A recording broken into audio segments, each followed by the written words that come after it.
gracias. Ahora sí, vamos a lo que venimos, a la prédica, mis hermanos, a escuchar la palabra de Dios. Hoy vamos a seguir con esta serie de enseñanzas que estamos hablando acerca del servicio dentro de la iglesia, y hoy vamos a hablar, mis hermanos, de el poder de servir. No se imaginan aquellos que no están sirviendo en la vida de la cualidad de ese poder que tenemos aquellos que servimos. Y no estoy refiriéndome solamente dentro de la iglesia. El cristiano, mi hermano, mi hermana, tiene esa característica única, a diferencia de cualquier otra religión en el mundo, que es el servicio. Si tú, mi hermano, siendo cristiano, siendo cristiana, no sabes servir, no sirves en tu casa, no sirves en tus estudios, no sirves en tu trabajo, no sirves peor en la iglesia, tienes que meditar muy bien acerca de el llamado que el Señor te ha hecho y meditar, porque cristiano que realmente conoce a Cristo, su manera de vivir de ahí en adelante tiene que ser la de servicio.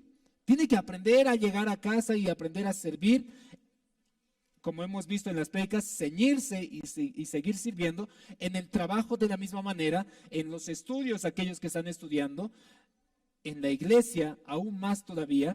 Y hoy vamos a aprender de eso, porque ¿de qué me sirve, pastor, entonces ser yo bien servicial? ¿Qué es lo que gano? Porque hay que aprender a ganar también, mis hermanos, y hoy vamos a aprender eso en la palabra de Dios. Vamos a buscar en el libro de Génesis, capítulo 39. Vamos a ver algunos personajes que gracias al servicio, Génesis capítulo 39, versículos 2 al versículo 4. Muchos han escuchado del personaje de José, José el soñador. Hay varios niños Josés que se llaman dentro de la iglesia.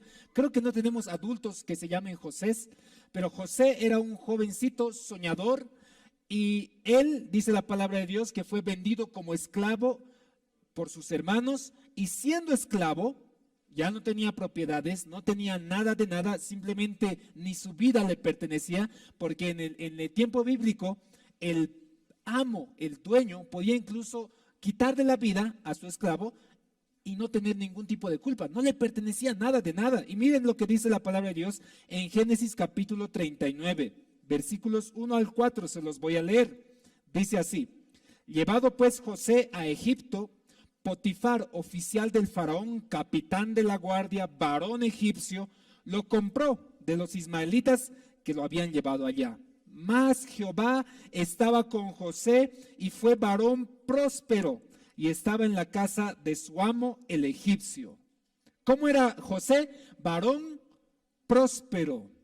Y esto hay que aclarar, importante, mi hermano. Muchas malas doctrinas enseñan y te dicen, siendo cristiano tienes que ser próspero, mi hermano. ¿Y qué es próspero para ese entendimiento? Tener autos, casas, mansiones y tener todo lo mejor, la mejor ropa. Y eso bíblicamente no es prosperidad.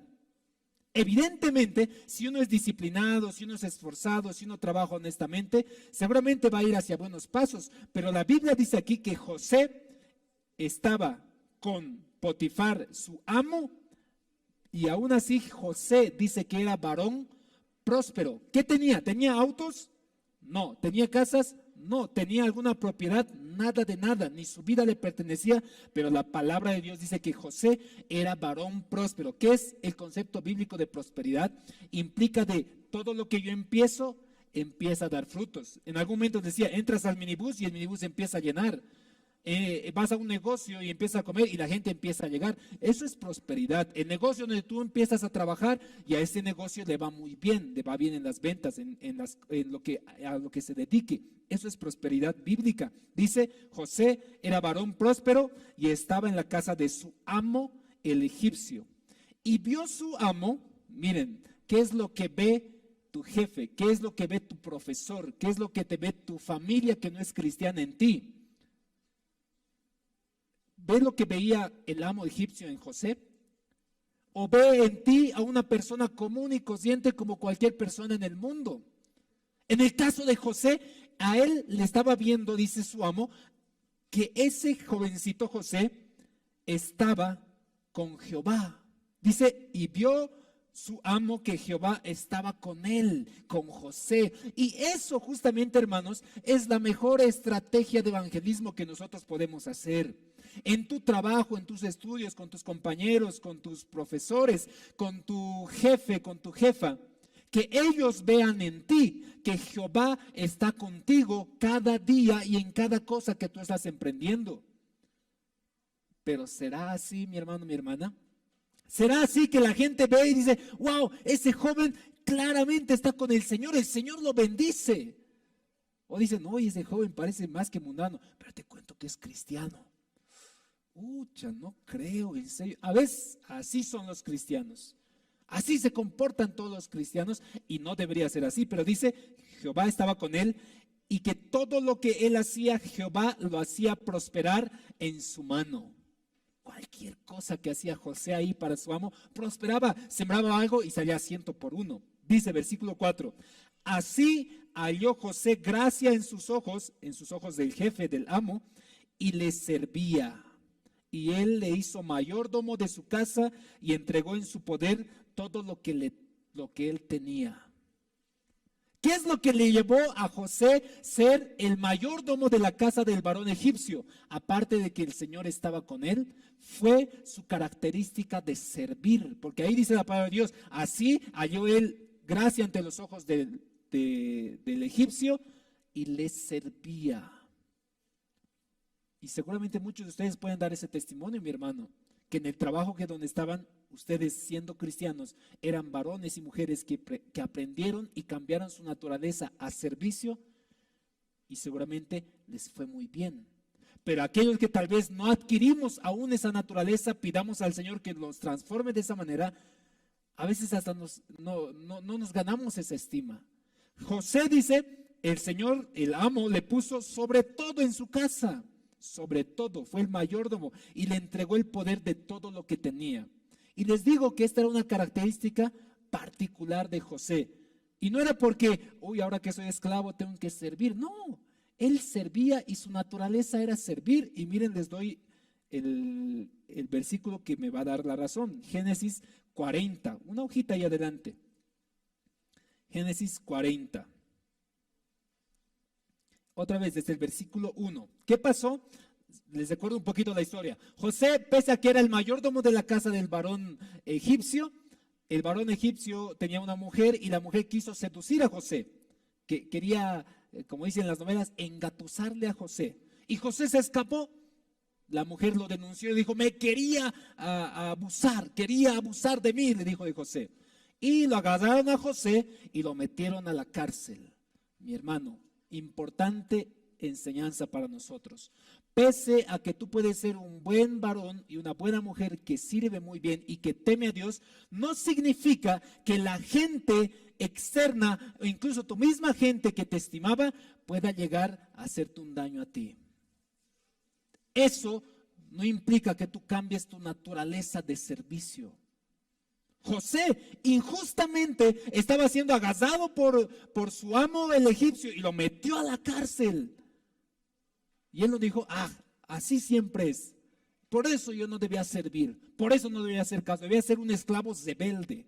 No, miren cómo fue José, capítulo 40, versículo 1. Aconteció después de estas cosas que el copero del rey de Egipto y el panadero delinquieron contra su señor el rey de Egipto.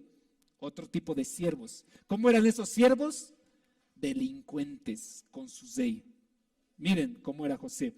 Y se enojó Faraón contra sus dos oficiales, contra el jefe de los coperos y contra el jefe de los panaderos. Y los puso en la prisión en la casa del capitán de la guardia, en la cárcel donde José estaba preso. Y el capitán de la guardia encargó a ellos a José y él, ¿qué dice ahí? Les servía. Y estuvieron días allí en la prisión. ¿Cómo era José? Servicial. Como esclavo, servicial. Como preso, seguía sirviendo. Llegaron, o sea, ¿a quién estaba sirviendo? Seguramente al capitán de la guardia servía, pero dice la historia que llegaron el panadero y el copero del faraón, entraron a la cárcel y seguramente se hicieron a los importantes porque estaban al lado del faraón y vieron a un simple hebreo, José, Y este hebreo, su característica era servir. Y dice que les servía. ¿Y saben lo que promovió a José para salir de la cárcel? Justamente uno de ellos, el copero, fue el que lo sacó por el testimonio que dio de José de la cárcel de Egipto. Si José no hubiera servido, jamás ellos se enteraban que él interpretaba sueños, jamás ellos podían haber hablado bien de José, pero el servicio que José tenía hizo que puedan salir él libre de la cárcel y llegar a ser cerca al faraón. Ven que el servicio aquí en la tierra te lleva a buenos lugares. Cristianos, tenemos que aprender a servir, mi hermana, mi hermano. Ahí en la tiendita que tienes, ahí en el trabajo que tienes, ahí en los estudios que tú estás realizando, ahí en tu familia, aunque cueste, hay que servir, porque eso es un mandamiento cristiano. Ese es el ejemplo que el Señor Jesús nos ha dado de servir. Servir aquí en la vida, sirve en la tierra. O sea, te da buenos resultados servir aquí en la tierra. Pero saben, servir en tu casa, servir en tu familia, servir en tus estudios, te van a dar buenos resultados. Pero, detalle, esos resultados hasta el día de tu muerte, hasta ahí te acompañan, vas a tener buenos resultados. Pero el servicio para la iglesia es el único de los servicios que te da resultados en esta vida y más allá de esta vida. ¿Por qué creen, mis hermanos, y no es por interés, que a lo largo de la historia, empezando por los apóstoles, siguiendo Pablo, siguiendo los primeros mártires, prosiguiendo los siguientes ministros que predicaban la palabra de Dios hasta la fecha, siguen y seguirán predicando del Señor, sirviéndole con mucho amor? Porque sabemos y entendemos que cuando servimos al Señor y lo amamos a Él. Miren, dice la palabra de Dios en el libro de Mateo capítulo 8. Vamos a ir ojeando, Mateo capítulo 8. Las mujeres que servían al Señor. Mateo capítulo 8, versículo 15. Mateo se encuentra en el Nuevo Testamento. Mateo capítulo 8. Esta es una historia que en algún momento se las relaté y es la suegra de Pedro. Mateo capítulo 8, versículo 14 y 15 se los leo. Dice así: vino Jesús a la casa de Pedro y vio a la suegra de este postrada en cama con fiebre. ¿Cómo estaba? Postrada en cama, enferma con fiebre. Esa era la situación de la suegra de Pedro. Estaba enferma. Algunos, quién sabe, estamos enfermos, algunos posiblemente enfermemos, algunos en algún momento, quién sabe, vamos a tener algún familiar enfermo. Pero miren la situación de esta mujer, versículo 15. Y tocó su mano y la fiebre la dejó y ella se levantó y dice la palabra de Dios, le servía. Cuando el Señor obra en tu vida, obra en tu familia, obra en tu salud, obra en tus estudios, obra en tu negocio, el resultado inmediato de cualquier cristiano tiene que ser uno, y es servir. Si el Señor ha obrado en tu vida, mi hermano, servir es algo que no es una obligación, es algo hermoso servir al Señor cuando Él ya hizo algo en tu vida. Pero aquellos que no servimos, ¿qué significa entonces eso? ¿Será que el Señor no ha obrado en tu vida? ¿Será que tú no has comprendido el sacrificio que ha hecho en la cruz por tu vida? Porque aquel que ha entendido ese sacrificio mínimamente sabe que servir es un privilegio al Señor. Desgastarse para el Señor es lo más hermoso. Pero pastor, ya no tengo fuerzas, ya no tengo energías, pero quiero servir. Miren cómo servían. Hay muchas maneras de servir. En Lucas capítulo 8, un poquito más adelante, Mateo, Marcos es el siguiente libro y Lucas es el siguiente libro. Lucas capítulo 8, versículos 1, 2 y 3. Lucas capítulo 8, 1, 2 y 3. Dice así, Lucas 8, 1, 2 y 3. Aconteció después que Jesús iba por todas las ciudades y las aldeas predicando y anunciando el evangelio del reino de Dios, y los 12 con él. Uy, tenía una gran comisión. ¿Alguno de ustedes ha viajado así con un grande grupo? Qué costo es, ¿verdad? Es costoso viajar así con un grande grupo. Ir en pareja, ir en familia es costoso. Imagínate llevar a 12 gentes a tu lado y que tienes que pagar de ellos transporte, alimentación, hospedaje. ¿En qué dato trabajaba el Señor? Uno se pregunta, ¿de dónde sacaba plata el Señor para hacer esos viajes? Porque iba de Galilea, pasaba el mar, iba a otra ciudad, iba a Gadara, se quedaba ahí unos cuantos días y viajaba otra vez. No paraba, esos 3 años de ministerio el Señor no paró. ¿De dónde sacaba el dinero para hacer y financiar sus viajes? Y dice la palabra de Dios que tenía tesorero. Judas era su tesorero. Miren, aquí les explico, versículo 2. Y algunas mujeres que habían sido sanadas de espíritus malos y de enfermedades, María, que se llamaba Magdalena, de la que habían salido 7 demonios. ¡Wow! 7 demonios, hermanos. Si María tenía 7 demonios, ¿cuántos demonios será que se han entrado en algunos hermanos, hermanas? Uy, terrible, 7. Juana, mujer de Chuza, intendente de Herodes, autoridad. Es como si fuera en este tiempo la esposa del gobernador o la esposa del alcalde. Y Susana y otras muchas mujeres que le servían de sus bienes. Estas mujeres evidentemente tenían sus actividades propias, pero dice que ellas servían al Señor para que el Señor siga predicando el evangelio a todo lugar y le apoyaban con sus bienes y entienda para que siga predicándose el evangelio. Y esa es una manera de servir también dentro de la iglesia, mis hermanos, mis hermanas. Las ofrendas que damos, los diezmos que apartamos para el Señor, son invertidos para la predicación del evangelio. Y hoy quiero darles un anuncio también importante a los que están viendo por YouTube y por Facebook también. Esta semana, como iglesia, hemos alcanzado un hito inicial del ministerio que quisiera que se consolide dentro de Belén, que es el de redes sociales. En YouTube llegamos a 1000 suscriptores. Eso implica que YouTube de aquí a unos cuantos meses va a poder reconocernos económicamente por las prédicas especiales, enseñanzas, alabanzas que se lleguen a publicar. O sea, ya van, los jóvenes de la JNI ya van a ser youtubers. Esperamos que sí, que salgan ahí ministros para las redes sociales. Y es una manera de predicar. Y si usted, mi hermano, ofrenda, diezma, esas ofrendas y esos diezmos se van invirtiendo ahí en las cámaras, allá arriba, todo lo que sea necesario. Y seguramente lo que ofrendamos y diezmamos se trata de administrar bien y es una manera de servir al Señor. Todo lo que nosotros servimos va más allá en la iglesia, va más allá de nuestra vida. Para terminar, quisiera leerles esta parábola, Mateo capítulo 22. Mateo capítulo 22. Es una parábola que tiene que hacerte cambiar tu perspectiva de la iglesia. Dice la parábola de la fiesta de la fiesta de bodas, las bodas del Cordero. Así dice en Apocalipsis, las bodas del Cordero. ¿Cuántos van a estar invitados a esa boda? ¿O cuántos van a estar presentes? Esperemos que nos veamos ahí en las bodas del Cordero. Esa es la esperanza del creyente, del cristiano. Dice así la parábola, Mateo capítulo 22, versículo 1. Respondiendo Jesús les volvió a hablar en parábolas diciendo: el reino de los cielos es semejante a un rey que hizo fiesta de bodas a su hijo. ¿Quién es el rey? Es el Señor Jesucristo, su hijo. Y envió a sus siervos a llamar a los convidados a las bodas, mas estos no quisieron venir.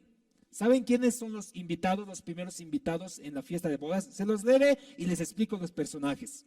Volvió a enviar otros siervos diciendo: decid a los convidados, he aquí he preparado mi comida, mis toros y animales engordados han sido muertos y todo está dispuesto, vengan a las bodas.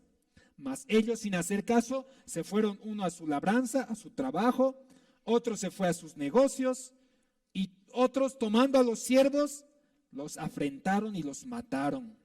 Al oír el rey se enojó y enviando sus ejércitos destruyó a aquellos homicidas y quemó su ciudad. Entonces dijo a sus siervos: las bodas a la verdad están preparadas, mas los que fueron convidados no eran dignos. Id pues a las salidas de los caminos, llamad a las bodas a los cuantos que halléis. Y saliendo los siervos por los caminos, juntaron a todos los que hallaron, juntamente malos y buenos, y las bodas fueron llenas de los convidados. Y entró el rey para ver a los convidados, y vio allí un hombre que no estaba vestido de boda. Y le dijo: amigo, ¿cómo entraste aquí sin estar vestido de boda? Mas él enmudeció. Entonces el rey dijo a los que le servían: átenle de pies y manos y échenle en las tinieblas de afuera, allí será el lloro y el crujir de dientes, porque muchos son los llamados, pocos los escogidos. Y esta parábola realmente, tal vez algunos recién lo han leído, primera vez que lo han escuchado. Los primeros invitados se refiere al pueblo de Israel. El Señor vino para Israel. Incluso las primeras enseñanzas de Jesús era con la mujer samaritana. Dice: oye, yo he venido para los hijos de Israel, no le puedo dar a los pecillos lo que es de los hijos, dice el Señor. Y luego la mujer dice: Señor, hasta los pecillos comen las migajas. Y desde ahí el Señor hizo un enfoque incluso mucho más amplio y vino por todos, gentiles, judíos, nosotros y los hebreos, y nosotros estamos ahí. Y dice la palabra de Dios, les dijo a los siervos. ¿Saben quiénes son los siervos? Enseguida van a ver. Le dijo a los siervos: vayan e inviten a todos los que están en el camino y que vengan a la fiesta de bodas, las bodas del Cordero. Y entraron. Pero ahí hay un detalle. El Señor entró a su fiesta y de pronto ve a un hombre ahí que no está vestido de bodas. Está así con su ropa común. Y le dice: oye, amigo, ¿cómo has entrado a la fiesta de bodas así? ¿Por qué no estás listo? ¿Qué es lo que hizo el Señor? A sus siervos les dijo: átenle de las manos y bótenle. Ahí será el llanto y el crujir de dientes, al infierno. Las bodas del Cordero, evidentemente estamos invitados todos, pero hay que estar con ropa lista. O sea, pastor, tengo que cambiarme un trajecito. No se está refiriendo a esa ropa, mi hermano. Allá en los cielos, el Señor va a esperar que tu ropa esté blanca, y la blancura que le da la sangre de Cristo es la única que va a blanquear esa ropa para allá en el reino de los cielos. Yo te pregunto, mi hermano, ¿tú estás listo?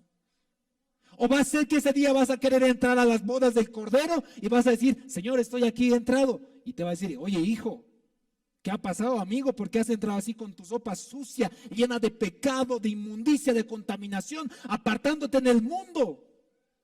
¿Por qué has entrado así? Y le va a decir a sus, ¿qué dice ahí la palabra de Dios? Siervos, que le aten y lo boten. ¿Saben quiénes son los siervos? Los que actualmente le están sirviendo al Señor.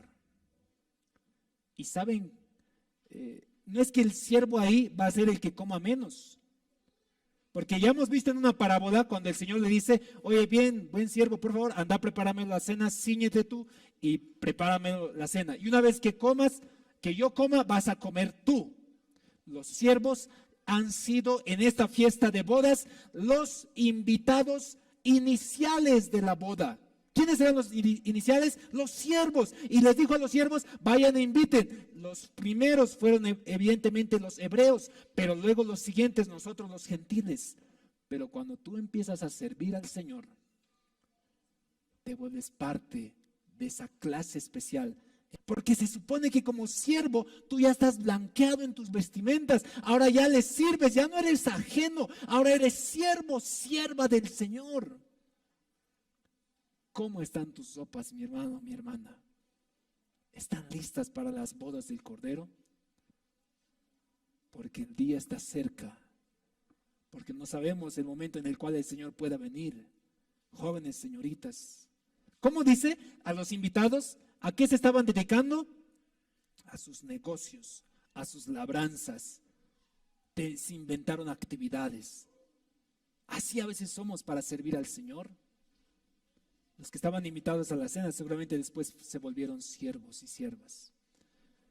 Hoy yo quiero exhortarte, mi hermano, mi hermana. ¿Cómo estás en tu casa? La naturaleza del cristiano es servir. aunque cueste. Hay que empezar a cambiar esa naturaleza en nosotros. Aprende a servir ahí en tu casa, a tus papás, a tu esposa, a tu esposo, a tus hijos, a tus hermanos, a tu jefe, a tus trabajadores. Porque dice, pero ahora ya soy jefe, pastor. No, no, no. Sigue sirviendo. Y sobre todo en la iglesia. Aquellos que tenemos cargo o que no tenemos cargo, tenemos que seguir sirviendo. Aquellos que nos han nombrado o que no nos han nombrado, hay que seguir sirviendo. Puedes servir tal vez con ofrendas, puedes servir predicando el evangelio a tu familia, pero de que tienes que servir porque no es elegible el servir o no. Y de esa manera vamos a estar listos para las bodas del Cordero. Vamos a orar en este momento, mis hermanos.